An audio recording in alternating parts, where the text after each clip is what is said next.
67%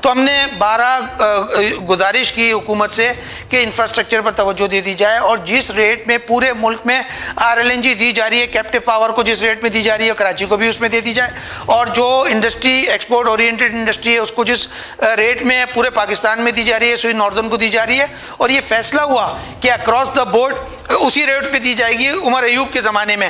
لیکن آپ نے دیکھا کہ ہمیں اس ریٹ میں نہ RLNG دی گئی، نہ کیپٹیو پاور کو دی گئی، اور نہ ہی ایکسپورٹ اورینٹڈ جو ہماری انڈسٹریز ہیں ان کو دی جائے، بلکہ ہمیں تو دی نہیں گئی۔ اور جو ہماری سندھ سے گیس نکلتی ہے آرٹیکل 158 کے تحت وہ ہمیں ملنی چاہیے تھی، وہ بھی چوری کر کے اور آئین کی خلاف ورزی کرتے ہوئے SNGPL کو ایلوکیٹ کر دی گئی۔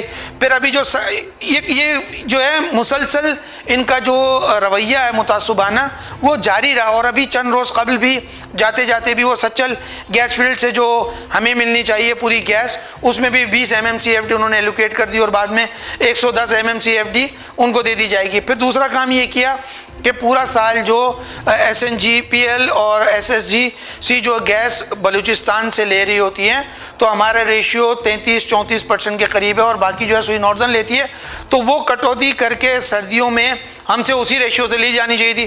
انہوں نے کیا کیا کہ ایک انکمپیٹنٹ جو بندہ ہے DG سوئی گیس جو ہے اس کو یہاں پہ بٹھایا ہوا ہے، جو وزیر صاحب کے جو اشاروں پہ چل رہا تھا، اس نے اس میں کوئی کام نہیں کیا، اور پوری کی پوری گیس کی کٹوتی سندھ سے کر کے بلوچستان کو دی گئی۔ یہ اس کے اوپر بھی دیکھنا چاہیے، آواز اٹھانی چاہیے۔ جو بھی وزیر وفاقی ہوتا ہے، وفاقی حکومت ہوتی ہے، وہ پورے پاکستان کے لیے ہوتی ہے، تو کراچی کے ساتھ ان کا رویہ ایسا کیوں ہے؟ دوسری بات، ابھی چند روز قبل رزاق داؤد صاحب نے فیصل آباد کا دورہ کیا، اور انہوں نے کہا کہ فیصل آباد جو ہے آئندہ آنے والے دنوں میں ایکسپورٹ کا منبع ہوگا اور ایکسپورٹ یہاں سے ہوگی۔ ارے سر، آپ ضرور پورے پاکستان کے لیے کام کریں، لیکن جو اس وقت پوٹینشیل دے رہا ہے، جو دودھ دینے والی گائے ہے کراچی، جو بیمار ہے، جس کو 2 ٹیکے لگا کے، جس کی خوراک اچھی کر کے، انفراسٹرکچر دے کر آپ زر مبادلہ کما سکتے ہیں، تو وہاں آپ کی توجہ کیوں نہیں تھی؟ ہمارا یہ ان سے سوال ہے، اور پھر آنے والی گورنمنٹ سے بھی ہم امید کرتے ہیں۔ ادریس صاحب، مجھے یہ بتائیے گا کہ اب جو نئی حکومت ہے، ظاہر ہے کہ مفتاح صاحب کی انڈسٹری خود بھی کراچی کے اندر ہی ہے، پھر جو ہے وہ جب سندھ آئے تھے شہباز شریف صاحب، تو یہاں پر وزیر اعلیٰ سندھ نے بھی ان سے کہا کہ جی گیس پر پہلا حق ہمارا ہے، یہ ہمیں دی جائے۔ اب آپ کو کیا لگتا ہے معاملات کس حد تک بہتر ہو سکتے ہیں؟ توقع آپ کی کیا ہے، اور کرنا کیا چاہیے ان کو؟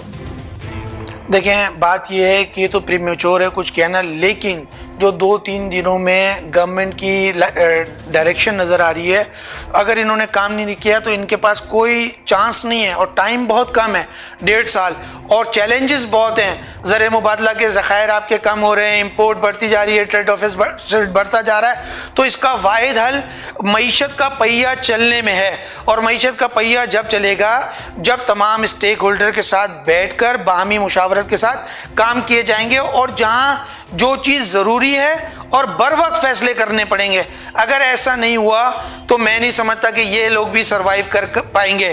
لیکن جو ہمیں 2 دن میں ہماری ان سے بات چیت چل رہی ہے اور ہم کو لوپ میں لیا جا رہا ہے، تو ہم امید کرتے ہیں کہ یہ آنے والے دنوں میں بزنس کمیونٹی کے ساتھ بیٹھیں گے، اور جو بھی ہماری جائز ڈیمانڈ ہے اس کو پوری کریں گے۔ جو ہماری پرابلمز ہے، جو ہم فیس کر رہے ہیں، جو سیل ٹیکس کے حوالے سے ہے، انکم ٹیکس کے حوالے سے ہے، شناختی کارڈ کے حوالے سے ہے، جو ہم نے دی ہوئی تھیں اور انہوں نے بھی ہم سے مانگنا شروع کر دی ہے۔ میں نے کل ہی مفتاح اسماعیل صاحب کو بجٹ پروپوزل بھیجے ہیں، اور انہوں نے اس کے ساتھ ساتھ پرائم منسٹر ہاؤس سے بھی آج ہم سے ہمارے پروپوزلز منگوا لیے گئے ہیں، اور جو FBR کا عملہ ہے ان کو ہم نے پہلے دے دیے تھے، لیکن ابھی دوبارہ تیزی آ گئی ہے کہ ان تمام باتوں پر کیسے قابو پایا جا سکے۔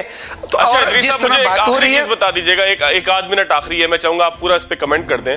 FBR کا رویہ کیسا رہا ہے آپ سے پچھلے 3-3.5 سال؟ اب آپ ان سے کیا توقع کرتے ہیں؟ FBR کو کیا کرنا چاہیے پاکستان کے ٹیکسیشن کے سسٹم کو بہتر کرنے کے لیے؟ دیکھیں، رویے کے حوالے سے میں کہنا چاہتا ہوں کہ شوکت ترین صاحب جب سینیٹر بن گئے اور وہ انہوں نے ساری باتیں ہم سے ایگری کر لیں، جو ایگری ہو گئیں ان پر بھی عمل درآمد نہیں ہوا۔ شناختی کارڈ کی شرط کے لیے جب ہم نے کہا کہ ہم 3% ایڈیشنل چارج دے دیتے ہیں تو پھر شناختی کارڈ کی شرط ختم ہو جانی چاہیے۔ یہ 30 ستمبر کو ہماری meeting FBR ministry of finance کے دفتر میں ہوئی، اور انہوں نے اس بات کو ایگری کیا۔ اس کے ساتھ ساتھ بہت ساری چیزوں کو ایگری کیا کہ اس کو کر لیا جائے گا، لیکن اس کی امپلیمنٹیشن نہیں ہوئی۔ ہم کوئی بھی کام کام کر لیں, کوئی بھی بات کر لیں, اگر اس پر امپلیمنٹیشن نہیں ہوگی یا ڈیلے ہوگا امپلیمنٹیشن میں تو ہم سروائیو نہیں کر سکیں گے. ہماری حالت اس وقت جو ہے, ہم آئی سی یو میں, آپ سمجھ لیں وینٹیلیٹر پر ہیں, اور سری لنکا کی حالت ہمارے سامنے ہے. تو ہمیں چاہیے کہ ہم بر وقت فیصلے کر لیں اور بیٹھ کے پوری ایمانداری کے ساتھ جو صحیح باتیں بزنس کمیونٹی کے اسٹیک ہولڈرز لوگ بتا رہے ہیں, تو ہم نے 70 سال تجربات کر کے دیکھ لیا. اب جو کمیونٹی جو سلوشن بھی بتا رہی ہے اور پرابلم بھی بتا رہی ہے, اگر ہم نے ان کی بات مان لی اور اس حکومت نے وہ کام کر لیا تو انشاءاللہ تعالی آنے والے دنوں میں ہم اس کرائسس سے نکل جائیں گے. چلیں, بہت شکریہ. عزیز میمن صاحب ہمارے ساتھ موجود تھے. ان کی خواہش بھی یہی تھی, ان کی امید بھی یہی تھی کہ ہم کرائسس سے کسی نہ کسی طرح نکل جائیں گے. ایک بریک لیتے ہیں, بریک کے بعد آگے کی طرف چلتے ہیں.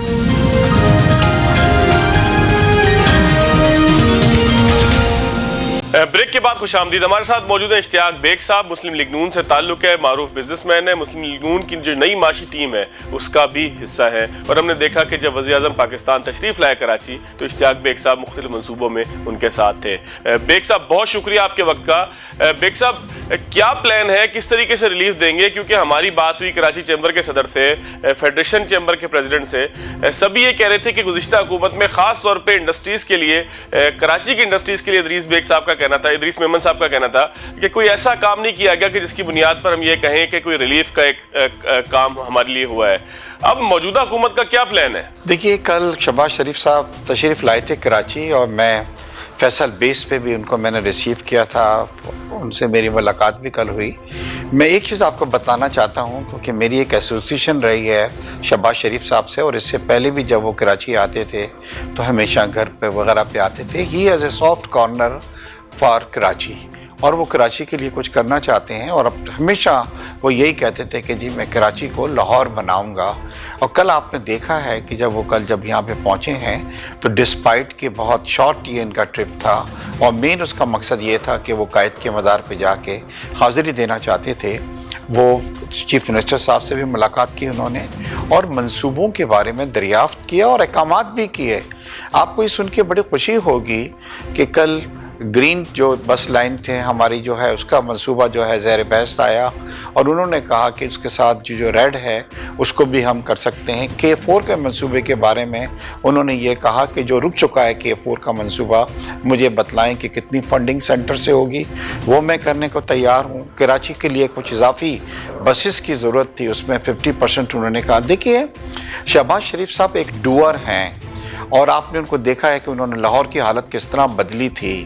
میں آپ کو یقین دلاتا ہوں کہ انشاءاللہ آپ دیکھیں گے کہ کراچی کے اندر بہت تبدیلیاں آئیں گی اور اچھے منصوبے بھی یہاں پہ آئیں گے. دیکھیے, لاسٹ ٹائم عمران خان صاحب جو تھے کراچی تشریف لائے تھے. بیگ صاحب کاروباری برادری کو کیا ریلیف ملے گا, ان کے لیے کیا بہتری ہوگی, معیشت کی بہتری کے لیے کیا اقدامات کریں گے؟ اسپیسیفک ہم وہیں تک رہیں, معیشت کے حوالے سے ہی بات کریں تو شہباز شریف صاحب کو کتنا ادراک ہے, مفتاح اسماعیل صاحب اور باقی جو ان کی ٹیم ہے جس میں آپ بھی شامل ہیں, کتنا جو ہے وہ آپ لوگ کراچی کے معاملات کو کاروبار سے منسلک کر کے اگر دیکھیں تو کاروبار کو کس طریقے سے بہتر کرنے کی کوشش؟ دیکھیے, کاروبار کے لیے سب سے امپورٹنٹ چیز یہ ہے کہ ہمارے پاس ایک بہت اچھی ٹیم ہے, چاہے وہ مفتاح اسماعیل صاحب ہوں, اسحاق ڈار صاحب ہوں. اب یہ اندازہ کر لیں کہ کل پی ٹی آئی کے جو فارمر فائننس منسٹر تھے انہوں نے خود اپنی غلطیوں کو اعتراف کیا کہ ہم سے کیا بلنڈرز ہوئے. تو میں آپ کو یقین دلاتا ہوں, حالانکہ ٹائم بہت ٹف ہے اور چیلنجز بہت زیادہ ہیں, بٹ مجھے پوری امید ہے کہ انشاءاللہ بہتری کے حالات ہوں گے. اس کی ایک وجہ یہ ہے کہ جس طریقے سے ان کے پاس باہر سے پیغامات آ رہے ہیں اور ٹیلی فون کالز آ رہے ہیں, چاہے وہ گلف کنٹریز ہوں, سعودیہ ہو, چائنا ہو, ہمارا ٹرکی ہو, تمام ہو, تو مجھے پوری امید ہے کہ انشاءاللہ ہمیں ان ممالک سے بھی ڈونیشن ہم کو ملیں گی, مطلب ہیلپ ملے گی ہمیں. اور خاص طور پہ IMF بھی ہم پہ ہلکا ہاتھ رکھے گا, کیونکہ لاسٹ ٹائم یہ ہوا تھا کہ ہم نے IMF کو بھی ناراض کیا ہوا تھا. اور یہ تمام چیزیں جو ہیں ریزلٹس آئیں گی اور بہتری اس کے اندر آئے گی, کیونکہ اس وقت ہمارے پاس سب سے بڑی جو پرابلم آ رہی ہے وہ ہمارا ایکسپورٹس جو ہے ہماری کم ہے, امپورٹ ہماری بہت زیادہ ہے, اور ہمارا کرنٹ اکاؤنٹ ڈیفیسٹ ہے وہ بہت زیادہ بڑھ گیا ہے, جو کہ گزارا ہمارا نہیں ہو رہا. پھر ایک اور جو چیز عمران خان خان صاحب نے جاتے جاتے کی ہے وہ یہ کی ہے کہ پاکستانیوں نے روشن ڈیجیٹل پاکستان میں تقریباً 4 بلین کے قریب اماؤنٹ رکھا ہوا تھا یہاں پہ پاکستان میں انویسٹ کر کے، اور پھر مختلف کنٹریز سے یہ بیانات دلوائے گئے کہ ہم یہ پیسے اپنے وڈرا کر رہے ہیں، اور اس کے بعد بڑی ہیوی وڈرائنگس ہوئی ہے ڈیجیٹل پاکستان اکاؤنٹ سے، جو کہ دیکھیے کوئی نواز شریف کا اکاؤنٹ نہیں تھا یا نون لیگ کا اکاؤنٹ نہیں تھا، وہ پاکستان کا اکاؤنٹ تھا جس میں $4 بلین جو ہیں اوورسیز پاکستان نے انویسٹ کر رکھے تھے، وہ آپ نے۔ اس کے بعد ایک اور بھی خبریں کچھ کنٹریز سے یہ بیانات دلوائے گئے، اور مجھے معلوم ہے کہ یہ بیانات دلوائے گئے تھے کہ جی ہم ریمیٹنسز پاکستان کو نہیں بھیجیں گے۔ دیکھیں یہ عمران خان صاحب وہی ہیں کہ جنہوں نے کنٹینر پہ کھڑے ہو کے اور یہ کہا تھا کہ ہم بجلی کے بل اور گیس کے بل اور یہ پے نہیں کریں گے اور سول ڈیوٹی ہنڈی سے بھیجا جائے۔ دیکھیں یہ تمام چیزوں سے ملک پہ نقصان ہوتا ہے۔ اب یہ آپ دیکھیں کہ آج شہباز شریف صاحب کو جتنے بھی دن ہوئے ہیں، کیا انہوں نے کسی دن آپ سے یہ کہا ہے کہ میں انتقامی کارروائیاں کروں گا، میں جناب نہیں دوں گا، میں جیلیں بھر دوں گا؟ وہ آدمی صبح 8 بجے سے شروع ہوتا ہے۔ کل ان کے ساتھ کچھ لوگ آئے تھے جب میں ان کا انتظار کر رہا تھا فلائٹ کا، دے سیٹ کہ صبح 8 بجے وہ اپنا سٹارٹ کر دیتے ہیں، 6 بجے اٹھتے ہیں اور اس کے بعد رات گئے تک لگے رہتے ہیں۔ دیکھیے ہارڈ ورک ہمیشہ ریزلٹس لاتا ہے، اور مجھے سب سے بڑی امید یہ ہے کہ انشاءاللہ ہماری بہتری آئے گی، کیونکہ ہم آئسولیٹ ہو کے رہ گئے تھے، ہم نے یورپین یونین کو بھی ناراض کر دیا تھا۔ بیگ صاحب ترجیحات کیا ہوں گی؟ 1 2 3 4 5 شروع میں کیا کام کریں گے؟ ظاہر ہے کہ اب کام کرنے کا وقت آ گیا، شروع کہاں سے کریں گے؟ دیکھیے شروع میرے خیال ہے کہ سب سے پہلی چیز جو ہے وہ ہماری جو بیلنس ہے بہت زیادہ بڑھ گیا ہے، امپورٹ کا اور ایکسپورٹ کا کرنٹ اکاؤنٹ ڈیفیسٹ جو ہے ہم نے کسی طرح اس میں وہ کرنی ہے۔ دوسری چیز یہ ہو رہی ہے کہ جو اماؤنٹ ہم نے سعودیہ سے، یو ای سے، چائنا سے رکھا ہوا تھا وہ گرانٹ نہیں تھی، لون نہیں تھا، بلکہ وہ ہم نے لے کے رکھا تھا تاکہ ہم اپنے ڈپازٹس کو اوپر دکھائیں۔ ان سے آلریڈی بات چیت شروع ہو گئی ہے، اور تقریباً وہ تمام کنٹریز جو ہیں وہ راضی ہو گئے اس چیز کے لیے کہ ہم کو اس میں بھی ایکسٹینشن دے دیں گے۔ آپ کو یہ سن کے بھی بڑی خوشی ہوگی کہ IMF جو ہے انشاءاللہ وہ بھی پاکستان کے اوپر ہلکا ہاتھ رکھے گا، اور جو انہوں نے سختی کی ہوئی تھی ایبسولوٹلی ناٹ کی وجہ سے۔ دیکھیے IMF کیا ہے؟ IMF کے پیچھے امریکہ ہے۔ جب آپ امریکہ کو ناراض کرتے ہیں تو پھر وہ ہمارا بازو کو جو ہیں وہ کیا کہتے ہیں ٹائٹ کرتے ہیں، اور اس سے زیادہ پھر ہمارے پرابلمس ہوتی ہیں۔ اسی طرح FATF کے اندر بھی آپ دیکھیں گے کہ انشاءاللہ بہتری آئے گی، کیونکہ ہم ہر ایک کے ساتھ یہ اچھے تعلقات رکھنا چاہتے ہیں۔ ہم یہ نہیں چاہتے کہ ہم امریکہ کو اکیوز کر دیں، ہم یورپین یونین کو یہ کہہ دیں کہ ہم تمہارے سفیر کو واپس کر دیں گے، ہم ان کے سفیروں کو یہ کہہ دیں کہ جی آپ کیا سوچتے ہیں کہ میں آپ کی باتوں کو سنوں گا۔ تو پولیٹکس کے اندر جی بڑا سافٹ ایک لہجہ لے کے چلنا پڑتا ہے۔ تو مجھے پوری امید ہے کہ شہباز شریف صاحب از دا رائٹ پرسن ناؤ، اور آپ دیکھیں گے کہ حالات کے اندر بہتری آئے گی۔ اور سب سے بڑا جو چیلنج ہے شہباز شریف صاحب کا، وہ ہمیشہ یہ کہتے ہیں کہ کسی طریقے سے میں چاہتا ہوں کہ قیمتوں کے اندر جو ہے وہ کمی آئی جائے۔ اور آپ نے 2 چیزیں دیکھی ہیں کہ ڈالر دیکھیے خود بخود، اور آج آپ کو میں ایک خوشخبری سنا دوں کہ ڈونٹ بی سرپرائز کہ فردر ڈالر جو ہے وہ نیچے آئے گا، اور ہم انشاءاللہ 175 اور 170 کے اوپر چلے جائیں گے۔ اسی طرح اسٹاک ایکسچینج کو دیکھ لیں، اس میں ہم نے کوئی چیز تو نہیں کی نا۔ جب آپ کا کمیونٹی جو ہوتی ہے، بزنس کمیونٹی کا، انویسٹرز کا آپ کے اوپر جو ہے وہ اعتماد بڑھتا ہے، تو اس کے اندر یہ تمام چیزیں بہتری ہونا شروع ہو جاتی ہیں۔ مگر خدا رہا میں PTI کے لیڈرشپ کو یہ کہوں گا کہ پاکستان کے اس سے معیشت سے مت کھیلیں، لوگوں کو پھر یہ اس چیزوں پہ نہیں اکسائیں کہ آپ پاکستان ریمیٹنسز بھیجنا ختم کر دیں، آپ پاکستان سے بہت شکریہ اشتیاق بیگ صاحب، بہت شکریہ۔ پروگرام کا وقت ناظرین ختم ہوتا ہے، آج کے لیے اتنا ہی، اگلے پروگرام تک اجازت دیجیے، اللہ حافظ۔